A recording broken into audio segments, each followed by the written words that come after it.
Hi நண்பா, இது பிளான்ச்சு கற்றுக்கிற பயணத்தில் நாள் 175. காலையில் எழுந்து ஒர்க் அவுட் பண்ண கிரவுண்டுக்கு போனேன். ப்ராப்பராக ஃபுல் பாடி பம்ப் பண்ணிவிட்டு ஒர்க் அவுட் ஸ்டார்ட் பண்ணேன்.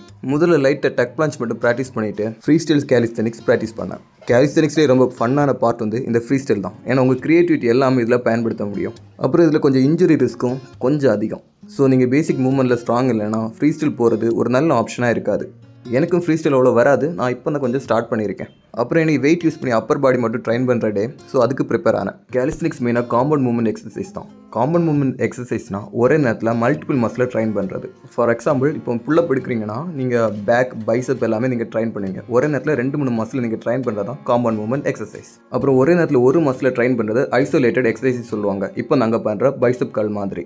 நீங்கள் ஒர்க் அவுட் மட்டும் பண்ண பத்தாது, அதுக்கு தேவையான ப்ரோட்டீனும் எடுக்கணும். ஓகே, அப்புறம் சாப்பிட்டுட்டு வேலைக்கு போனேன். கொஞ்சம் நேரம் ட்ரைனிங் இருந்தது. அப்புறம் எங்களோட ஹெச்ஆர் இன்றைக்கி சென்ட் ஆஃப் பண்ணோம். அவர் இன்றைக்கி அவர் ஊருக்கு போகிறாரு. கொஞ்சம் கேக் சாப்பிட்டுட்டு அப்புறம் ட்ரைனிங் அட்டென்ட் பண்ணிவிட்டு வீட்டுக்கு வந்தேன். அப்புறம் சாப்பிட்டுட்டு பிஸ்னஸில் கொஞ்சம் நேரம், செஸ்ஸில் கொஞ்சம் நேரம் டைம் ஸ்பெண்ட் பண்ணிவிட்டு இந்த டேயை கம்ப்ளீட் பண்ணேன்.